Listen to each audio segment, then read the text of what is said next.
ਸ੍ਰੀ ਅਕਾਲ Ajit web TV ਦੇਖ ਰਹੇ ਸਾਰੇ ਦਰਸ਼ਕਾਂ ਦਾ ਮੈਂ ਤਰਨਜੀਤ ਕੌਰ ਅਜੀਤ ਖਬਰਾਂ ਦੇ ਇਸ ਬੁਲੇਟਿਨ ਵਿੱਚ ਨਿੱਘਾ ਸਵਾਗਤ ਕਰਦੀ ਹਾਂ। ਆਓ ਸਭ ਤੋਂ ਪਹਿਲਾਂ ਨਜ਼ਰ ਮਾਰ ਲੈਂਦੇ ਹਾਂ ਅੱਜ ਦੀਆਂ ਚੁਣਵੀਆਂ ਖਬਰਾਂ ਤੇ। ਤਵਾਂਗ ਮੁੱਦੇ ਤੇ ਬੋਲੇ ਰਾਜਨਾਥ ਸਿੰਘ ਕਿਹਾ ਸਾਰੇ ਜਵਾਨ ਠੀਕ, ਕਾਂਗਰਸ ਨੇ ਚੁੱਕੇ ਸਵਾਲ। ਅਚਨਚੇਤ ਨਵੀਂ ਜ਼ਿਲ੍ਹਾ ਜੇਲ੍ਹ ਨਾਭਾ ਦਾ ਨਿਰੀਖਣ ਕਰਨ ਪਹੁੰਚੇ ਭਗਵੰਤ ਮਾਨ।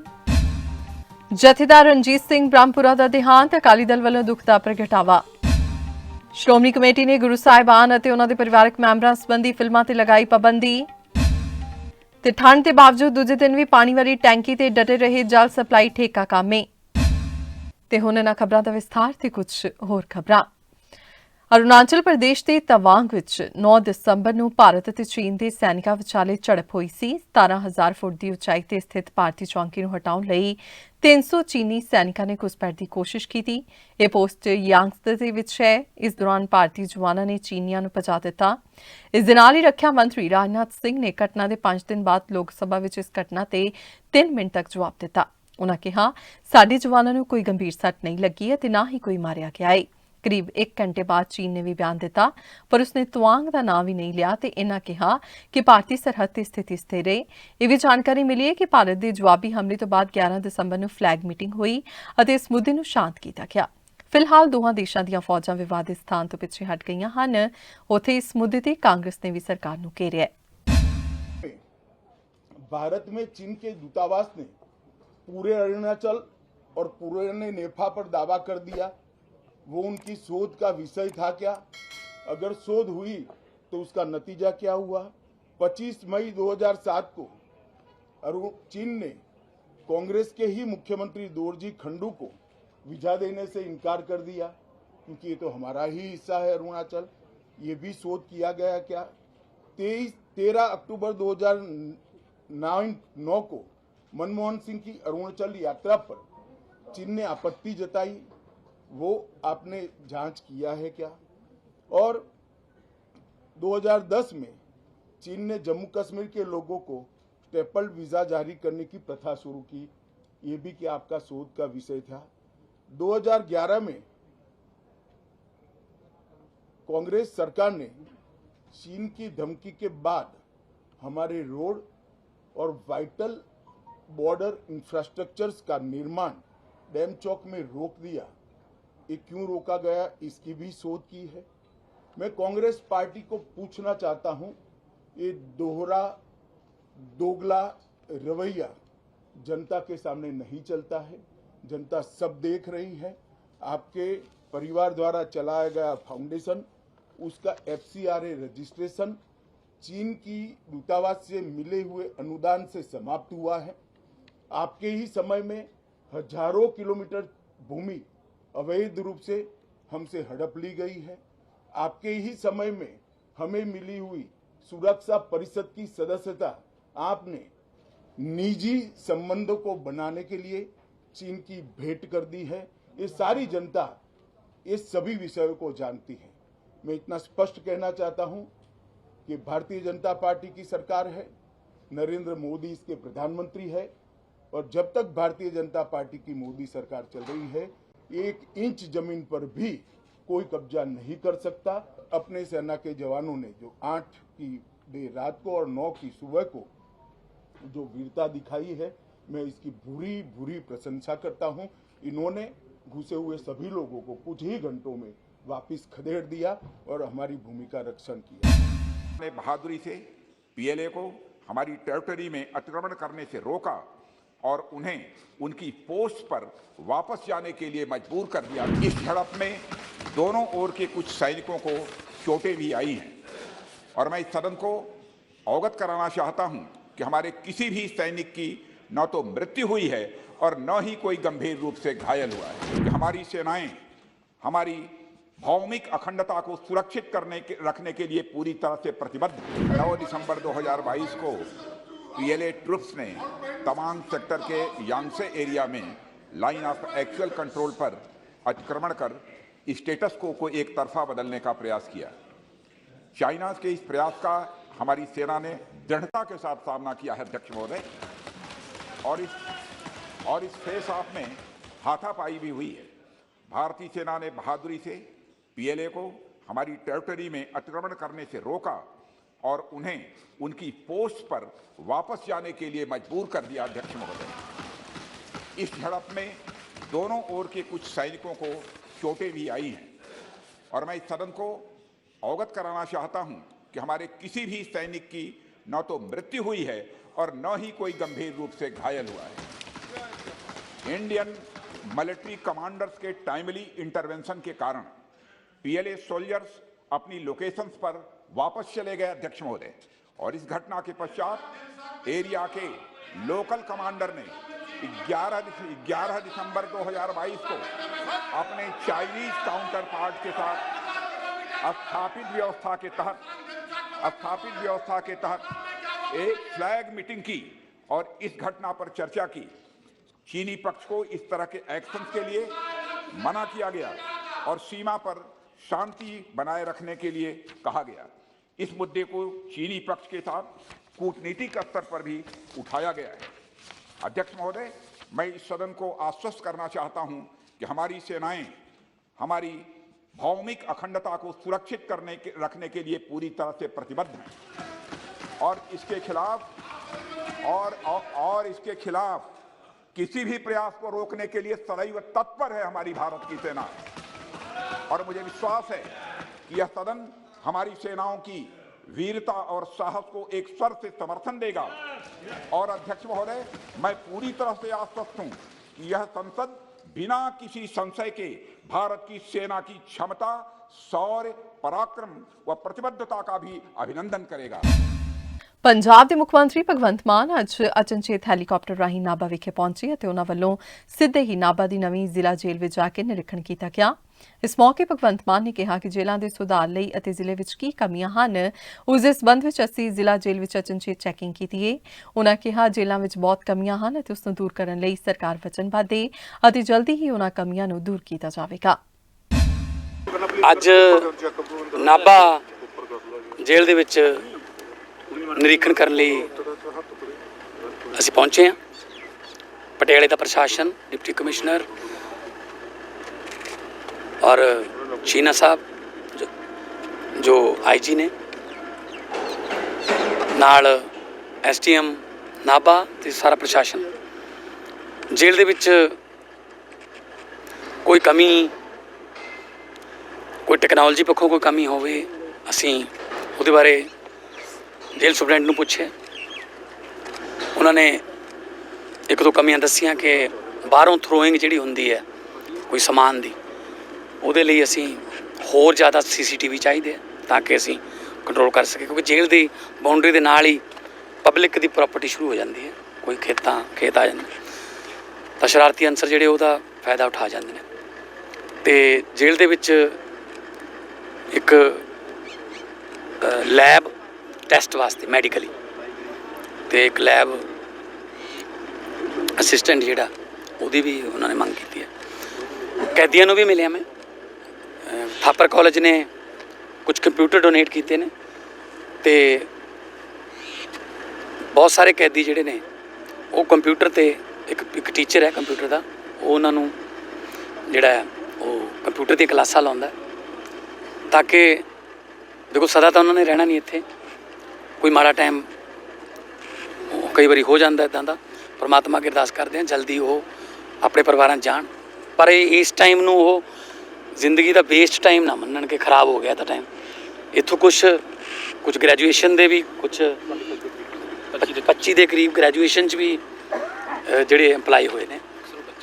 ਇੱਕ ਬੱਚਾ ਹੈ, ਕਿਉਂਕਿ ਇੱਥੇ ਲੇਡੀਜ਼ ਵੀ ਨੇ, ਇੱਕ ਬੱਚਾ ਹੈ, ਉਹਦਾ ਬੱਚਾ ਜਿਹੜਾ ਉਹਨੂੰ ਬਾਹਰ ਪੜ੍ਹਾਉਣ ਲੈ ਕੇ ਜਾਂਦਾ ਹੈ ਪ੍ਰਾਈਵੇਟ ਸਕੂਲ 'ਚ।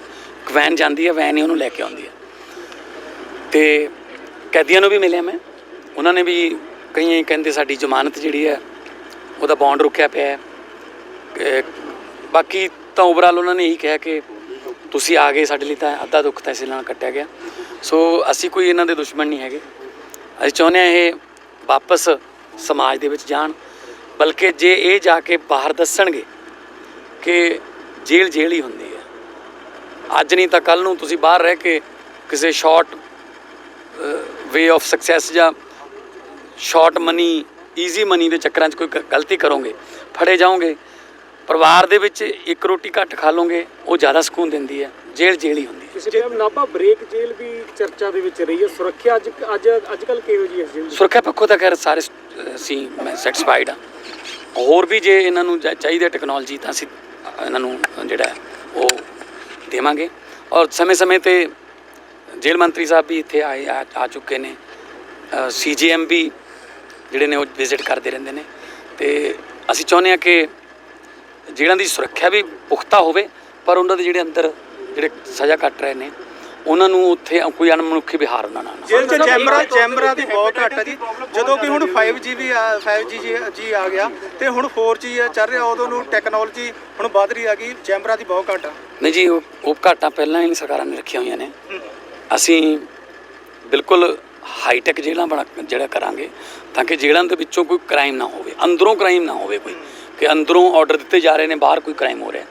ਤੋ ਜੈਮਰ ਵੀ ਲੱਗਣਗੇ ਔਰ CCTV ਕੈਮਰੇ ਵੀ ਲੇਟੈਸਟ ਟੈਕਨੋਲੋਜੀ ਦੇ, ਔਰ ਪੁਲਿਸ ਨੂੰ ਵੀ ਜਿਹੜਾ ਹੈ ਉਹ ਜ਼ਿਆਦਾ ਹੋਰ ਸਤਰਕ ਲੈਣ ਵੀ ਕਿਹਾ ਗਿਆ। ਔਰ ਜੇਲ੍ਹ ਵਾਸਤੇ ਜਿਹੜਾ ਸਟਾਫ ਹੈ ਉਹਦੇ ਵਿੱਚ ਵੀ ਵਾਧਾ ਕੀਤਾ ਜਾਊਗਾ, ਕਿਉਂਕਿ ਪੇਸ਼ੀਆਂ ਹੁੰਦੀਆਂ ਨੇ, ਕਈ ਵਾਰੀ ਜ਼ਿਆਦਾ ਪੇਸ਼ੀਆਂ ਆ ਜਾਂਦੀਆਂ ਨੇ, ਸਟਾਫ ਘੱਟ ਜਾਂਦਾ ਹੈ, ਬਾਹਰ ਲੈ ਕੇ ਜਾਣਾ ਪੈਂਦਾ ਹੈ, ਉਹਦੇ 'ਚ ਬਹੁਤ ਵਾਰੀ ਦਿੱਕਤਾਂ ਆ ਜਾਂਦੀਆਂ ਨੇ। ਸੋ ਸਟਾਫ ਇਹਨਾਂ ਕੋਲ ਇੰਨਾ ਹੋਵੇ ਕਿ ਉਹ ਇਹਨਾਂ ਕੋਲ ਸਟਾਫ ਕਰਕੇ ਕਿਸੇ ਦੀ ਪੇਸ਼ੀ ਨਾ ਲੇਟ ਹੋਵੇ ਜਾਂ ਕੋਈ ਹੋਰ। ਸਰ, ਚੰਡੀਗੜ੍ਹ ਦੇ ਵਿੱਚੋਂ SSP ਹਟਾ ਦਿੱਤੇ ਗਏ ਨੇ, ਪੰਜਾਬ ਕੈਡਰ ਦੇ ਅਧਿਕਾਰੀ ਹਟਾਏ ਗਏ ਨੇ। ਅਸੀਂ ਇਤਰਾਜ਼ ਪ੍ਰਗਟ ਕਰ ਦਿੱਤਾ ਗਵਰਨਰ ਸਾਹਿਬ ਕੋਲ ਕਿ ਹਮੇਸ਼ਾ SSP ਜਿਹੜਾ ਪੰਜਾਬ ਕੈਡਰ ਦਾ ਰਿਹਾ, ਉਹਨਾਂ ਨੇ ਬਿਨਾਂ ਕਿਸੇ ਅਗਾਊਂ ਸੂਚਨਾ ਦੇ ਰਾਤ ਨੂੰ 10 ਵਜੇ ਆਰਡਰ ਕਰਤੇ। ਸੋ ਅਸੀਂ MHA ਕੋਲ ਵੀ ਇਹ ਚਿੱਠੀ ਲਿਖੀ ਹੈ ਕਿ ਸਾਨੂੰ ਤਾਂ ਘੱਟੋ ਘੱਟ ਪਹਿਲਾਂ ਸਾਡੇ ਨਾਲ ਕੰਸਰਨ ਕਰ ਲੈਂਦੇ, ਅਸੀਂ ਹੋਰ ਪੈਨਲ ਭੇਜ ਦਿੰਦੇ। ਪੋਸਟ ਤਾਂ ਸਾਡੀ ਰਹਿਣੀ ਚਾਹੀਦੀ ਹੈ ਨਾ, ਹਰਿਆਣਾ ਕੈਡਰ ਨੂੰ ਕਿਵੇਂ ਦੇਤੀ। ਸੋ ਅਸੀਂ ਇਸ ਮਾਮਲੇ 'ਚ ਅੱਜ ਹੀ ਅਸੀਂ IPS ਅਫਸਰਾਂ ਦਾ ਜਿਹੜਾ SSP ਲੱਗਣ ਵਾਸਤੇ ਪੈਨਲ ਭੇਜ ਰਹੇ ਹਾਂ। ਉਮੀਦ ਹੈ ਕਿ ਬੜੀ ਜਲਦੀ SSP ਜਿਹੜਾ ਪੰਜਾਬ ਕੈਡਰ ਦਾ ਚੰਡੀਗੜ੍ਹ ਦੇ ਵਿੱਚ ਤਾਇਨਾਤ ਹੋਵੇਗਾ। ਦੇ ਵਿੱਚ ਤੁਸੀਂ ਕੇਂਦਰ ਦੇ ਸਾਹਮਣੇ ਵੀ ਮੁੱਦਾ ਰੱਖਿਆ ਕਿ ਜਿਹੜੇ BBMB ਦੇ ਡਾਇਰੈਕਟਰ ਨੇ ਜਾਂ ਜਿਹੜੇ ਅਧਿਕਾਰੀ ਨੇ ਉਹ ਦਿੱਤੇ ਹਨ, ਉਹਦੇ ਲਈ ਵੀ ਕਿਹਾ ਜਾ ਰਿਹਾ ਕਿ ਕੇਂਦਰ ਨੇ ਪੈਨਲ ਤੁਹਾਡੇ ਤੋਂ ਮੰਗ ਲਿਆ। ਹਾਂਜੀ, ਅਸੀਂ ਉਹਨਾਂ ਨੂੰ ਚਿੱਠੀ ਲਿਖੀ ਸੀ। ਪਿਛਲੇ ਦਿਨੀ power minister RK Singh ji ਨਾਲ ਮੁਲਾਕਾਤ ਵੀ ਹੋਈ ਸੀ। ਉਹਨਾਂ ਨੇ ਮੈਨੂੰ ਵਿਸ਼ਵਾਸ ਦਿਵਾਇਆ ਕਿ ਪੰਜਾਬ ਦਾ ਜਿਹੜਾ ਚੀਫ ਇੰਜੀਨੀਅਰ ਹੈ ਉਹਨੂੰ ਅਸੀਂ BBMB ਦੇ ਵਿੱਚ ਮੈਂਬਰ ਪਾਵਰ ਦੇ ਤੌਰ 'ਤੇ ਰੱਖਾਂਗੇ, ਕਿਉਂਕਿ ਪੰਜਾਬ ਦਾ ਮੈਂਬਰ ਪਾਵਰ ਹੈ, ਹਰਿਆਣੇ ਦਾ ਮੈਂਬਰ ਇਰੀਗੇਸ਼ਨ ਹੈ। ਸੋ ਸਾਡੇ ਜਿਹੜੀ ਉੱਥੇ ਅਫਸਰ ਦੀ ਜਿਹੜੀ ਅਸੀਂ ਕਿਹਾ ਸੀ ਨਿਯੁਕਤੀ ਦੀ, ਉਹ ਉਹਨਾਂ ਨੇ ਆਸ਼ਵਾਸਨ ਦਿੱਤਾ ਕਿ ਕਿਉਂਕਿ ਪ੍ਰਾਈਮ ਮਿਨਿਸਟਰ ਸਾਹਿਬ ਦੇ ਸਾਈਨ ਹੋਣਗੇ, ਅਸੀਂ ਲਿਖ ਕੇ ਭੇਜ ਦਿੱਤਾ ਗਿਆ ਤੇ ਸਾਈਨ ਹੋ ਕੇ ਜਦੋਂ ਆ ਗਿਆ ਤਾਂ ਇਹ ਮਸਲਾ ਹੱਲ ਹੋ ਜਾਊਗਾ। ਸ਼੍ਰੋਮਣੀ ਅਕਾਲੀ ਦਲ ਦੇ ਸੀਨੀਅਰ ਨੇਤਾ ਰਣਜੀਤ ਸਿੰਘ ਬ੍ਰਹਮਪੁਰਾ ਦਾ ਅੱਜ ਦੇਹਾਂਤ ਹੋ ਗਿਆ ਹੈ। ਉਹ ਪਿਛਲੇ 3 ਦਿਨਾਂ ਤੋਂ ਹਸਪਤਾਲ ਵਿੱਚ ਜ਼ੇਰੇ ਇਲਾਜ ਸਨ। ਚੰਡੀਗੜ੍ਹ PGI 'ਚ ਉਹਨਾਂ ਆਖਰੀ ਸਾਹ ਲਏ। ਉਹਨਾਂ ਦੇ ਦੇਹਾਂਤ ਨਾਲ ਪਾਰਟੀ ਨੂੰ ਵੱਡਾ ਘਾਟਾ ਪਿਆ ਹੈ। ਉਹ ਪਾਰਟੀ ਦੇ ਟਕਸਾਲੀ ਲੀਡਰ ਸਨ। ਕੱਲ ਦੁਪਹਿਰ 2 ਵਜੇ ਉਹਨਾਂ ਦਾ ਅੰਤਿਮ ਸੰਸਕਾਰ ਉਹਨਾਂ ਦੇ ਜੱਦੀ ਪਿੰਡ ਬ੍ਰਹਮਪੁਰਾ ਵਿਖੇ ਕੀਤਾ ਜਾਵੇਗਾ। ਉੱਥੇ ਉਹਨਾਂ ਦੇ ਦੇਹਾਂਤ ਤੇ ਅਕਾਲੀ ਦਲ ਦੀ ਸਮੁੱਚੀ ਲੀਡਰਸ਼ਿਪ ਦੇ ਨਾਲ ਪੰਜਾਬ ਵਿਧਾਨ ਸਭਾ ਦੇ ਸਪੀਕਰ ਕੁਲਤਾਰ ਸਿੰਘ ਸੰਧਵਾ ਨੇ ਡੂੰਘੇ ਦੁੱਖ ਦਾ ਪ੍ਰਗਟਾਵਾ ਕੀਤਾ ਹੈ। ਦੇਖੋ, ਬਹੁਤ ਹੀ ਦੁਖਦਾਈ ਗੱਲ ਹੈ ਕਿ ਸਾਡੇ ਮਾਝੇ ਦੇ ਜਰਨੈਲ, ਸ਼੍ਰੋਮਣੀ ਅਕਾਲੀ ਦਲ ਦੇ ਬਹੁਤ ਹੀ ਸੀਨੀਅਰ ਆਗੂ ਤੇ ਸ਼੍ਰੋਮਣੀ ਅਕਾਲੀ ਦਲ ਦੇ ਮਾਝੇ ਦੇ ਖੇਤਰ ਨਾਲ ਸੰਬੰਧਿਤ ਸਰ ਰਣਜੀਤ ਸਿੰਘ ਜੀ ਬ੍ਰਹਮਪੁਰਾ ਸਾਹਿਬ ਅੱਜ ਸਾਨੂੰ ਸਦੀਵੀ ਵਿਛੋੜਾ ਦੇ ਗਏ ਆ, ਜਿੱਥੇ ਉਹਨਾਂ ਦੇ ਪਰਿਵਾਰ ਨੂੰ ਔਰ ਉਹਨਾਂ ਦੇ ਵੱਡੇ ਪਰਿਵਾਰ ਨੂੰ, ਸਾਨੂੰ ਸਮੁੱਚੇ ਸ਼੍ਰੋਮਣੀ ਅਕਾਲੀ ਦਲ ਦਾ ਵਰਕਰ ਜਿਹੜਾ ਉਹਨਾਂ ਦਾ ਪਰਿਵਾਰ ਸੀ, ਉਹਨਾਂ ਦਾ ਇਹ ਘਾਟਾ ਅਸੀਂ ਸਾਰੇ ਬਹੁਤ ਮਹਿਸੂਸ ਕਰਦੇ ਹਾਂ। ਗੁਰੂ ਕਿਰਪਾ ਕਰਨ ਕਿ ਉਹਨਾਂ ਨੂੰ ਆਪਣੇ ਚਰਨਾਂ ਕਮਲਾਂ 'ਚ ਨਿਵਾਸ ਬਖਸ਼ਣ, ਪਿੱਛੇ ਪਰਿਵਾਰ ਨੂੰ, ਸਾਕ ਸੰਬੰਧੀਆਂ ਨੂੰ ਇਹ ਭਾਣਾ ਮੰਨਣ ਦਾ ਬਲ ਬਖਸ਼ਿਸ਼ ਕਰਨ। ਕਿਸ ਤਰ੍ਹਾਂ ਦਾ ਪਾਰਟੀ ਵਿੱਚ ਕੰਮ ਕਰਦੇ ਸੀ? ਦੇਖੋ, ਬ੍ਰਹਮਪੁਰਾ ਸਾਹਿਬ ਵਰਗੀ ਸ਼ਖਸੀਅਤ ਦਾ ਚਲੇ ਜਾਣਾ, ਮੈਂ ਅੱਗੇ ਵੀ ਜਿਵੇਂ ਕਿਹਾ ਕਿ ਬਹੁਤ ਵੱਡਾ ਘਾਟਾ। ਉਹਨਾਂ ਨੇ ਜ਼ਮੀਨੀ ਪੱਧਰ ਤੋਂ ਆਪਦੀ ਪੋਲੀਟਿਕਸ ਸ਼ੁਰੂ ਕਰਕੇ ਪੰਜਾਬ ਦੀ ਵਜ਼ਾਰਤ 'ਚ ਮੈਂਬਰ ਪਾਰਲੀਮੈਂਟ ਦੇ ਰੂਪ 'ਚ ਤੇ ਵੱਖ-ਵੱਖ ਅਹੁਦਿਆਂ 'ਚ ਸੇਵਾਵਾਂ ਨਿਭਾਈਆਂ ਨੇ। ਪੰਜਾਬ ਨੂੰ, ਮਾਝੇ ਨੂੰ, ਪੰਜਾਬੀਅਤ ਨੂੰ ਬਹੁਤ ਵਧੀਆ ਤਰੀਕੇ ਨਾਲ ਉਹ ਸਮਝਦੇ ਸਨ। ਭਾਈਚਾਰਕ ਸਾਂਝ, ਪੰਥ ਦੀ ਚੜ੍ਹਦੀ ਕਲਾ ਸ਼੍ਰੋਮਣੀ ਅਕਾਲੀ ਦਲ ਦੇ ਭਲੇ ਲਈ ਹਮੇਸ਼ਾ ਤਤਪਰ ਰਹਿੰਦੀ ਸੀ। ਇਸ ਲਈ ਉਹਨਾਂ ਦੀ ਘਾਟ ਬੜੀ ਵੱਡੀ ਘਾਟ ਹੈ ਜੀ। ਔਰ ਇਹ ਜਿਹੀਆਂ ਸ਼ਖਸੀਅਤਾਂ ਜਦ ਵੀ ਸਾਨੂੰ ਛੱਡ ਜਾਂਦੀਆਂ ਨੇ, ਵਿਛੋੜਾ ਦੇ ਜਾਂਦੀਆਂ, ਤਾਂ ਬਹੁਤ ਵੱਡਾ ਘਾਟਾ ਪੈਂਦਾ ਜੀ। ਔਰ ਗੁਰੂ ਕਿਰਪਾ ਕਰਨ ਕਿ ਉਹਨਾਂ ਦੀ ਸੋਚ ਤੇ, ਉਹਨਾਂ ਦੇ ਨਕਸ਼ੇ ਕਦਮ ਤੇ, ਉਹਨਾਂ ਦੇ ਦੱਸੇ ਹੋਏ ਰਸਤੇ ਤੇ ਅਸੀਂ ਸਾਰੇ ਚੱਲਣ ਦੇ ਯਤਨ ਕਰੀਏ। ਅਸੀਂ ਸਾਰੇ ਉਹਨਾਂ ਦੇ ਪਰਿਵਾਰ ਨਾਲ ਤੇ ਹਲਕੇ ਦੇ ਲੋਕਾਂ ਨਾਲ ਦੁੱਖ ਸਾਂਝਾ ਕਰਦੇ ਹਾਂ। ਸ਼੍ਰੋਮਣੀ ਗੁਰਦੁਆਰਾ ਪ੍ਰਬੰਧਕ ਕਮੇਟੀ ਨੇ ਸਿੱਖ ਭਾਵਨਾਵਾਂ ਦੇ ਮੱਦੇਨਜ਼ਰ ਗੁਰੂ ਸਾਹਿਬਾਨ ਅਤੇ ਉਹਨਾਂ ਦੇ ਪਰਿਵਾਰਕ ਮੈਂਬਰਾਂ ਦੇ ਕਿਰਦਾਰ ਨੂੰ ਕਿਸੇ ਵੀ ਤਰ੍ਹਾਂ ਦੀਆਂ ਫਿਲਮਾਂ ਰਾਹੀਂ ਪੇਸ਼ ਕਰਨ ਤੇ ਅਗਲੇ ਫੈਸਲੇ ਤੱਕ ਮੁਕੰਮਲ ਰੋਕ ਲਗਾ ਦਿੱਤੀ ਹੈ। ਇਹ ਫੈਸਲਾ ਐਡਵੋਕੇਟ ਹਰਜਿੰਦਰ ਸਿੰਘ ਧਾਮੀ ਦੀ ਅਗਵਾਈ ਵਿੱਚ ਹੋਈ ਧਰਮ ਪ੍ਰਚਾਰ ਕਮੇਟੀ ਦੀ ਇਕੱਤਰਤਾ ਵਿੱਚ ਲਿਆ ਗਿਆ। ਇਸ ਦੇ ਨਾਲ ਹੀ ਸਿੱਖ ਜਰਨੈਲ ਅਕਾਲੀ ਬਾਬਾ ਫੂਲਾ ਸਿੰਘ ਦੀ 200 ਸਾਲਾ ਸ਼ਹੀਦੀ ਸ਼ਤਾਬਦੀ ਦੇ ਸਮਾਗਮ ਉਲੀਕਣ ਲਈ ਸ਼੍ਰੋਮਣੀ ਕਮੇਟੀ ਅਤੇ ਨਿਹੰਗ ਸਿੰਘ ਦਲਾਂ ਦੇ ਨੁਮਾਇੰਦਿਆਂ ਦੀ ਇੱਕ ਸਾਂਝੀ ਕਮੇਟੀ ਗਠਿਤ ਕਰਨ ਦਾ ਵੀ ਫੈਸਲਾ ਲਿਆ ਗਿਆ ਹੈ। ਕਾ ਖਾਲਸਾ ਵਾਹਿਗੁਰੂ ਜੀ ਕੀ ਫਤਿਹ। ਸ਼੍ਰੋਮਣੀ ਗੁਰਦੁਆਰਾ ਪ੍ਰਬੰਧਕ ਕਮੇਟੀ ਵੱਲੋਂ ਧਰਮ ਪ੍ਰਚਾਰ ਕਮੇਟੀ ਦਾ ਜਿਹੜਾ ਚੱਲਦਾ ਵਹੀਰ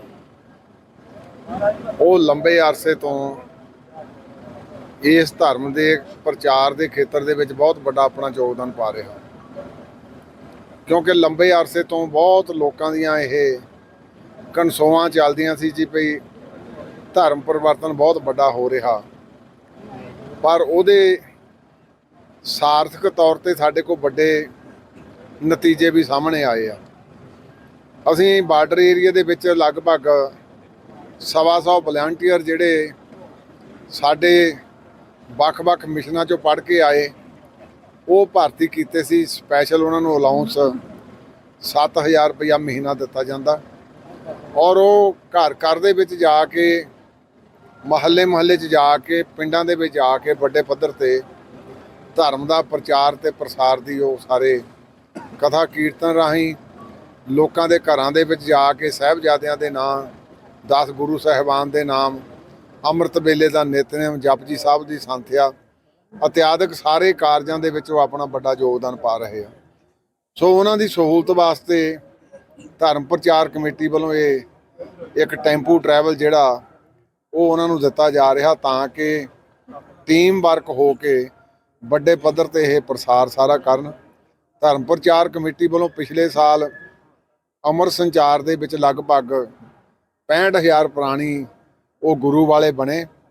ਹੁਣ ਵੀ ਸਾਡਾ ਕਿਉਂਕਿ ਟੀਚਾ ਆ ਵੱਡਾ ਕੇਵਲ ਤਾਂ ਕੇਵਲ ਧਰਮ ਦਾ ਪ੍ਰਚਾਰ ਤੇ ਪ੍ਰਸਾਰ ਤੇ ਅਮਰ ਸੰਚਾਰ, ਇਹਦੇ ਤੇ ਅਸੀਂ ਸਾਰਾ ਆਪਣਾ ਹੁਣ ਫੋਕਸ ਕੀਤਾ ਆ। ਤਾਂ ਉਸੇ ਤਹਿਤ ਹੀ ਇਹ ਜਿਹੜੀ ਟੈਂਪੂ ਟਰੈਵਲ ਵੀ ਅੱਜ ਇਹਨਾਂ ਨੂੰ ਬੱਚਿਆਂ ਦੇ ਸਪੁਰਦ ਕੀਤੀ ਗਈ ਤਾਂ ਕਿ ਤਕੜੇ ਹੋ ਕੇ ਇਕੱਠੇ ਹੋ ਕੇ ਸਾਰੇ ਇੱਕ ਤੋਂ ਦੂਜੇ ਥਾਂ ਦੇ ਉੱਤੇ ਵਹੀਕਲਾਂ ਦੀ ਜਾਣ ਦੀ ਬਜਾਏ ਇਕੱਠੇ ਹੋ ਕੇ ਜਾਣ।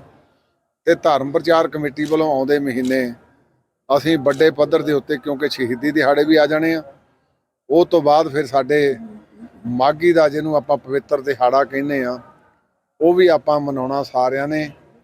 ਉਹ ਆ ਸਤਿਗੁਰੂ ਜੀ ਦੇ ਸਨਮੁਖ ਹੋ ਕੇ ਗੁਰਸਿੱਖ ਨੇ ਗੁਰੂ ਦੇ ਨਾਲ ਜੁੜਨਾ।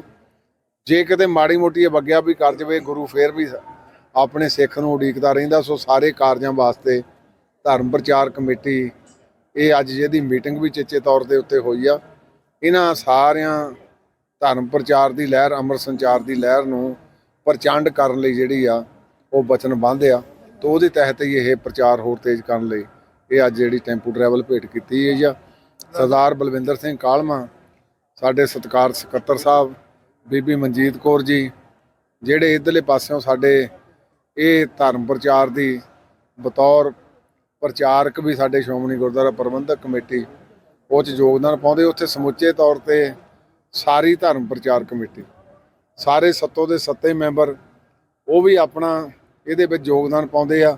ਨਾਲ ਹੁਣ ਅਸੀਂ 3 ਤਖਤ ਸ੍ਰੀ ਕੇਸਗੜ੍ਹ ਸਾਹਿਬ, ਤਖਤ ਸ੍ਰੀ ਦਮਦਮਾ ਸਾਹਿਬ, ਸ੍ਰੀ ਅਕਾਲ ਤਖਤ ਸਾਹਿਬ ਨੂੰ ਸਮਰਪਿਤ 3 ਜਿਹੜੇ ਆ ਇੰਚਾਰਜ ਵੀ ਲਾਏ ਆ। ਚੌਥਾ ਹੈੱਡਕੁਆਟਰ ਤੇ ਇੰਚਾਰਜ ਵੀ ਬਣਾਇਆ। ਉਹ ਵੀ ਸਾਰੇ ਇਸ ਗੱਲ ਲਈ ਤਤਪਰ ਆ ਵੀ ਆਪਾਂ ਆਹ ਬੜਾ ਜਿਹੜਾ ਇਹ ਅਮਰ ਸੰਚਾਰ ਦੇ ਜ਼ੋਰ ਦੇਣਾ ਸਾਰਿਆਂ ਨੇ।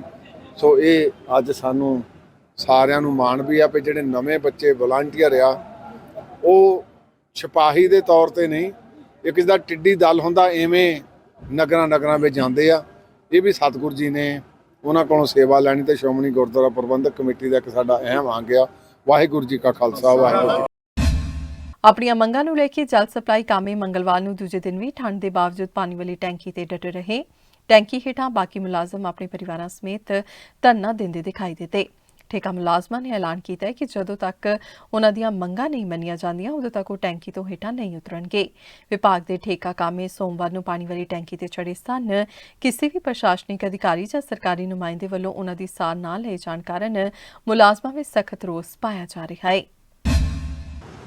ਜਲ supply sanitation contract worker union register number 31 ਤੋਂ ਜ਼ਿਲ੍ਹਾ ਪ੍ਰਧਾਨ ਸੂਬਾ ਮੀਤ ਪ੍ਰਧਾਨ ਸੰਦੀਪ ਖਾਨ ਵਾਲਿਆਂ ਵਾਲੀ।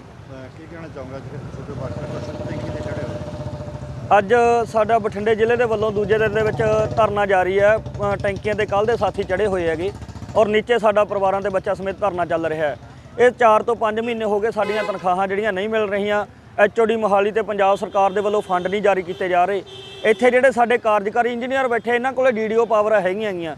ਇਹ ਆਪਣੀ ਪਾਵਰ ਨੂੰ ਵਰਤ ਨਹੀਂ ਰਹੇ ਹੈਗੇ। ਜਿੱਥੇ ਜੇ ਪੂਰੇ ਪੰਜਾਬ ਦੇ ਵਿੱਚ ਤਨਖਾਹਾਂ ਮਿਲ ਸਕਦੀਆਂ ਤਾਂ ਫਿਰ ਇੱਥੇ ਬਠਿੰਡੇ ਦੇ ਵਿੱਚ ਕਿਉਂ ਹੋ ਸਕਦਾ ਹੈ? ਜਿਸ ਦੀ ਮਜਬੂਰੀ ਦੇ ਵਿੱਚ ਆ ਕੇ, ਕਿਉਂਕਿ 4-4 ਮਹੀਨਿਆਂ ਦਾ ਤਨਖਾਹਾਂ ਨਹੀਂ ਮਿਲ ਰਹੀਆਂ, ਅੱਜ ਸਾਨੂੰ ਮਜਬੂਰੀ ਸਦਕਾ ਇੱਥੇ ਟੈਂਕੀਆਂ ਦੇ ਚੜ੍ਹ ਕੇ ਪ੍ਰਦਰਸ਼ਨ ਕਰਨਾ ਪੈ ਰਿਹਾ। ਕੱਲ੍ਹ ਦੇ ਸਾਥੀ ਚੜ੍ਹੇ ਆ ਨਾ ਤਾਂ ਕੱਲ੍ਹ ਰਾਤ ਸਾਡੇ ਨਾਲ ਗੱਲਬਾਤ SHO ਸਾਹਿਬ ਆਏ ਸੀ ਇੱਥੇ, ਉਹਨਾਂ ਨੇ ਕਿਹਾ ਵੀ ਅਸੀਂ SDM ਨਾਲ ਮੀਟਿੰਗ ਕਰਵਾਉਣੇ ਆ। ਉਸ ਤੋਂ ਬਾਅਦ ਸਵੇਰ ਦਾ ਕੋਈ ਅਧਿਕਾਰੀ ਨਹੀਂ ਆਇਆ, ਨਾ ਮੈਨੇਜਮੈਂਟ ਦਾ ਆਇਆ। ਇਹੋ ਜਿਹੇ ਹਾਲਾਤ ਹੈ ਜਿਹੜੇ ਇਹਨਾਂ ਸਰਕਾਰਾਂ ਦੇ ਤੇ ਮੈਨੇਜਮੈਂਟ ਦੇ ਹੋਏ ਜੀ। ਕਦੋਂ ਤੋਂ ਧਰਨਾ ਜਾਰੀ ਹੈ ਤੁਹਾਡਾ ਇਹ ਸਾਡਾ ਧਰਨਾ ਉਹਨਾਂ ਟਾਈਮ ਜਾਰੀ ਰਹੂਗਾ ਜਦੋਂ ਤੱਕ ਸਾਡੀਆਂ ਮੰਗਾਂ ਨਹੀਂ ਮੰਨੀਆਂ ਜਾਂਦੀਆਂ। ਕਿਉਂਕਿ ਸਾਡੀਆਂ ਤਨਖਾਹਾਂ ਤੁਹਾਨੂੰ ਦੱਸਿਆ ਵੀ 4 ਤੋਂ 5 ਮਹੀਨੇ ਦੀਆਂ ਪਈਆਂ, ਉਸ ਦੇ ਨਾਲ 415 ਰੁਪਏ ਪ੍ਰਤੀ ਮਹੀਨੇ ਦੇ ਹਿਸਾਬ ਦੇ ਨਾਲ 1.5 ਤੋਂ 2 ਸਾਲ ਦਾ ਸਾਡਾ ਜਿਹੜਾ ਬਕਾਇਆ ਪਿਆ ਉਹ ਲੈਣਾਗਾ। ਔਰ ਜਿਹੜੀ ਪੰਜਾਬ ਸਰਕਾਰ CM ਭਗਵੰਤ ਮਾਨ ਨੇ 715 ਰੁਪਏ ਦਾ ਐਲਾਨ ਕੀਤਾ, ਕਿਰਤ ਕਮਿਸ਼ਨ ਦੇ ਵਿੱਚ ਵਾਧਾ ਕੀਤਾ, ਉਹ ਲਾਗੂ ਕਰਵਾਉਣ ਦੇ ਲਈ ਜਿਹੜਾ ਇਹ ਸਾਡੀ ਮੰਗ ਨਾਲ ਹੈ। ਜਿੱਥੇ CM ਭਗਵੰਤ ਮਾਨ ਇਹ ਗੱਲਾਂ ਕਰਦਾ ਸੀਗਾ ਕਿ ਜਦੋਂ ਵੋਟਾਂ ਤੋਂ ਪਹਿਲਾਂ ਕਿ ਕਿਤੇ ਧਰਨਾ ਨਹੀਂ ਲਾਉਣ ਦਿੱਤਾ ਜਾਊਗਾ, ਟੈਂਕੀਆਂ ਤੇ ਚੜ੍ਹਨ ਨਹੀਂ ਦਿੱਤਾ ਜਾਊਗਾ, ਅੱਜ ਇਹ ਸਰਕਾਰ ਦੂਜੀਆਂ ਸਰਕਾਰਾਂ ਨਾਲੋਂ ਘਟੀਆ ਨਿਕਲੀ ਹੈ, ਜਮਾ ਜ਼ੀਰੋ ਨਿਕਲੀ ਹੈ। ਕਿਉਂਕਿ ਸੰਗਰੂਰ ਦੀ ਧਰਤੀ ਤੇ ਮਜ਼ਦੂਰ ਗਏ ਆ, ਉੱਥੇ ਮਜ਼ਦੂਰ ਕੁੱਟੇ ਗਏ ਆ, ਭੈਣਾਂ ਦੀਆਂ ਚੁੰਨੀਆਂ ਰੋਲੀਆਂ ਜਾਂਦੀਆਂ, ਵੀਰਾਂ ਦੀਆਂ ਪੱਗਾਂ ਰੋਲੀਆਂ ਜਾਂਦੀਆਂ। ਟੈਂਕੀਆਂ ਤੇ ਚੜ੍ਹ ਕੇ ਤਨਖਾਹਾਂ ਲੈਣ ਦੇ ਲਈ ਵੀ ਟੈਂਕੀਆਂ ਤੇ ਚੜ੍ਹ ਕੇ ਪ੍ਰਦਰਸ਼ਨ ਕਰਨਾ ਪੈ ਰਿਹਾ ਹੈ। ਰੈਗੂਲਰ ਹੋਣਾ ਤਾਂ ਦੂਰ ਦੀ ਗੱਲ ਹੈ। ਇਹ ਸਿਰਫ ਦਿਖਾਵੇ ਸੀਗੇ ਜਿਹੜੇ ਬਸੰਤੀ ਰੰਗਾ ਬੰਨ੍ਹ ਕੇ ਢਕਵਾਉਣ ਕੀਤੇ ਆ ਭਗਵੰਤ ਮਾਨ ਨੇ, ਆਮ ਆਦਮੀ ਦੀ ਸਰਕਾਰ ਨੇ। ਤੇ ਇਹਨੂੰ ਪੁੱਛਣ ਵਾਲਾ ਹੋਵੇ ਵੀ ਜਿਹੜੇ ਅਸਲੀ ਵਾਰਸ ਸ਼ਹੀਦ ਊਧਮ ਸਿੰਘ ਵਰਗੇ, ਭਗਤ ਸਿੰਘ ਵਰਗਿਆਂ ਦੇ ਆਹ ਵਾਰਸ ਨੇ ਜਿਹੜੇ ਬਸੰਤੀ ਰੰਗ ਬੰਨ੍ਹ ਕੇ ਬੈਠੇ ਹੋਏ ਆ। ਤੇ ਜਿਵੇਂ ਕੈਪਟਨ ਨੇ ਲੋਕਾਂ ਨੂੰ ਲੁੱਟਿਆ ਸੀਗਾ ਗੁਟਕਾ ਸਾਹਿਬ ਦੇ ਉੱਤੇ ਹੱਥ ਰੱਖ ਕੇ, ਉਵੇਂ ਜੁਕਰ ਕਸਰ CM ਭਗਵੰਤ ਮਾਨ ਨੇ ਵੀ ਨਹੀਂ ਛੱਡੀ ਹੈਗੀ। ਇਹ ਉਹਨਾਂ ਤੋਂ 4 ਗੁਣਾ ਅੱਗੇ ਚੱਲ ਰਿਹਾ। ਹੁਣ ਟੈਂਕੀ ਤੇ ਕਿੰਨੇ ਬੰਦੇ ਚੜ੍ਹੇ ਤੇ ਉਹ ਕੀ ਲੈ ਕੇ ਚੜ੍ਹੇ? ਟੈਂਕੀ ਤੇ ਸਾਡੇ ਕੋਲੇ 5 ਬੰਦੇ ਚੜ੍ਹੇ ਹੋਏ ਹੈਗੇ। ਪੈਟਰੋਲ ਦੀਆਂ ਬੋਤਲਾਂ ਉਹਨਾਂ ਦੇ ਵਿੱਚ ਹੱਥ 'ਚ ਹੈ। ਜੇਕਰ ਪ੍ਰਸ਼ਾਸਨ ਨੇ ਸਾਡੀ ਸੁਣਵਾਈ ਨਾ ਕਰਵਾਈ, ਮੈਨੇਜਮੈਂਟ ਨੇ ਸਾਡੀ ਸੁਣਵਾਈ ਨਾ ਕੀਤੀ ਤਾਂ ਅਗਲਾ ਐਕਸ਼ਨ ਇਦੋਂ ਤਿੱਖਾ ਵੀ ਹੋ ਸਕਦਾ ਹੈ। ਜੇਕਰ ਉੱਥੇ ਗਰਮੀ ਦੇ ਵਿੱਚ ਬੈਠੇ ਅੱਕੇ ਅਕਾਏ ਉਹਨਾਂ ਨੇ ਆਪਣੇ ਆਪ ਨੂੰ ਅੱਗ ਵੀ ਲਾ ਲਈ ਹੈ ਤਾਂ ਇਹਦੀ ਜ਼ਿੰਮੇਵਾਰ ਪੰਜਾਬ ਸਰਕਾਰ, ਆਮ ਆਦਮੀ ਦੀ ਸਰਕਾਰ ਹੋਊਗੀ ਤੇ ਜਲ ਸਪਲਾਈ ਦੀ ਜਿਹੜੀ ਇਹ ਮੈਨੇਜਮੈਂਟ ਹੈ ਇਹ ਹੋਊਗੀ ਖੁਦ। ਟੈਂਕੀ ਤੇ ਚੜ੍ਹਨ ਨੂੰ ਕਿੰਨੇ ਦਿਨ ਹੋ ਗਏ? ਕੱਲ੍ਹ ਦੇ ਅਸੀਂ ਸਵੇਰ ਦੇ 9 ਵਜੇ ਦੇ ਟੈਂਕੀ ਤੇ ਚੜ੍ਹੇ ਹੋਏ ਆ ਜੀ, ਤੇ ਕੱਲ੍ਹ ਸ਼ਾਮ ਨੂੰ ਆ ਕੇ ਪ੍ਰਸ਼ਾਸਨ ਪੁੱਛਦਾਗਾ। ਔਰ ਦੂਜੇ ਪਾਸੇ ਇਹ ਵੀ ਗੱਲ ਕਹਿੰਦਾ ਪ੍ਰਸ਼ਾਸਨ, ਕਹਿੰਦਾ ਵੀ ਤੁਸੀਂ ਨੋਟ ਨਹੀਂ ਕਰਾਇਆ, ਧਿਆਨ 'ਚ ਨਹੀਂ ਦਿੱਤਾ। 10 ਦਿਨ ਪਹਿਲਾਂ ਅਸੀਂ ਧਰਨੇ ਦਾ ਨੋਟਿਸ ਦਿੰਦੇ ਆ ਹਰ ਵਾਰ। DC ਸਾਹਿਬ ਕੋਲੇ ਜਾਂਦਾ, SSP ਸਾਹਿਬ ਕੋਲੇ ਜਾਂਦਾ, ਜਿੰਨੇ ਮੈਨੇਜਮੈਂਟ ਦੇ ਅਧਿਕਾਰੀ ਆ ਉਹਨਾਂ ਦੇ ਕੋਲੇ ਜਾਂਦਾ। ਪਰ ਐਡੀ ਬੇਸ਼ਰਮੀ ਲਾਹ ਛੱਡੀ ਆ ਕਿ ਹੁਣ CID ਦੇ ਅਧਿਕਾਰੀ ਉਹਨਾਂ ਦੇ ਨਾਲ ਗੱਲਬਾਤ ਕਰਨ ਦੀ ਗੱਲ ਕਰਦੇ ਆ, ਉਹਨਾਂ ਦਾ ਫੋਨ ਚੱਕਣ ਨੂੰ ਤਿਆਰ ਨਹੀਂ ਹੈਗੇ। ਇਸ ਤੋਂ ਸਾਫ਼ ਪਤਾ ਲੱਗਦਾ ਵੀ ਉਹ ਸਾਨੂੰ ਜਿਹੜੀਆਂ ਤਨਖਾਹਾਂ ਦੇਣਾ ਨਹੀਂ ਚਾਹੁੰਦੇ। ਜਦੋਂ ਆਪਦੀਆਂ ਤਨਖਾਹਾਂ ਬਾਰੇ ਉਹਨਾਂ ਦੇ 2 ਦਿਨ ਵੱਧ ਟੱਪ ਜਾਂਦੇ ਆ ਤਾਂ ਉਹਨਾਂ ਦਾ ਜਲੂਸ ਨਿਕਲ ਜਾਂਦਾ। ਸ਼੍ਰੀ ਮੁਕਤਸਰ ਸਾਹਿਬ ਦੇ ਬਠਿੰਡਾ ਮਾਰਗ ਤੇ ਪਿੰਡ ਸੰਗੂ ਧੌਣ ਨੇੜੇ ਹੋਏ ਸੜਕ ਹਾਦਸੇ ਵਿੱਚ ਪਿਓ ਪੁੱਤ ਦੀ ਮੌਤ ਹੋ ਗਈ। ਜਾਣਕਾਰੀ ਅਨੁਸਾਰ ਤੇਜ਼ ਰਫ਼ਤਾਰ ਕਾਰ ਅਤੇ ਮੋਟਰਸਾਈਕਲ ਦੀ ਆਮੋ ਸਾਹਮਣੇ ਭਿਆਨਕ ਟੱਕਰ ਕਾਰਨ ਮੋਟਰਸਾਈਕਲ ਨੂੰ ਅੱਗ ਲੱਗ ਗਈ। ਟੱਕਰ ਵਿੱਚ ਮੋਟਰਸਾਈਕਲ ਸਵਾਰ ਪਿੰਡ ਕੋਟਲੀ ਅਬਲੂ ਵਾਸੀ ਕ੍ਰਿਸ਼ਨ ਕੁਮਾਰ ਅਤੇ ਉਸਦੇ ਬੇਟੇ ਵਕੀਲ ਸਿੰਘ ਦੀ ਹੋਈ ਮੌਤ। ਦੱਸ ਦੇਈਏ ਕਿ ਵਕੀਲ ਸਿੰਘ ਦਾ ਬੀਤੀ 7 ਦਸੰਬਰ ਨੂੰ ਹੀ ਵਿਆਹ ਹੋਇਆ ਸੀ। ਹਸਪਤਾਲੋਂ ਜਾਈਏ ਨਾ ਬਿਆਨ ਲਿਖ ਕੇ, ਫਿਰ ਰਸਤੇ 'ਚ ਸੰਗੂ ਧੌਣ ਤੋਂ ਅਗਲੇ ਪਾਸੇ ਐਕਸੀਡੈਂਟ ਹੋਇਆ ਪਿਆ ਸੀ। ਉੱਥੇ ਵੇਖਿਆ ਵੀ ਇਹ ਇੱਕ ਬੰਦਾ ਬੇਹੋਸ਼ ਸੀਗਾ ਤੇ ਇੱਕ ਫੱਟੜ ਸੀ। ਤੇ ਮੈਂ ਐਮਰਜੈਂਸੀ ਦੇ ਛੋਟੇ ਹਾਥੀ ਨੂੰ ਹੱਥ ਕਰਕੇ ਤੇ ਉਹਨੂੰ ਹਸਪਤਾਲ ਲੈ ਕੇ ਆਇਆ। ਤੇ ਕਾਰ ਦਾ ਤੇ ਮੋਟਰਸਾਈਕਲ ਦਾ ਐਕਸੀਡੈਂਟ ਹੋਇਆ। ਮੋਟਰਸਾਈਕਲ ਨੂੰ ਅੱਗ ਲੱਗੀ ਸੀ ਮੌਕੇ ਤੇ। ਸੰਗੂ ਧੌਣ ਗੁਰਦੁਆਰਾ ਸਾਹਿਬ ਟੱਪ ਕੇ ਤੇ ਭੁੱਲਰ ਨੂੰ ਜਾਂਦੇ ਅਗਲੇ ਪਾਸੇ ਜਾਂਦੇ ਸੱਜੇ ਹੱਥ।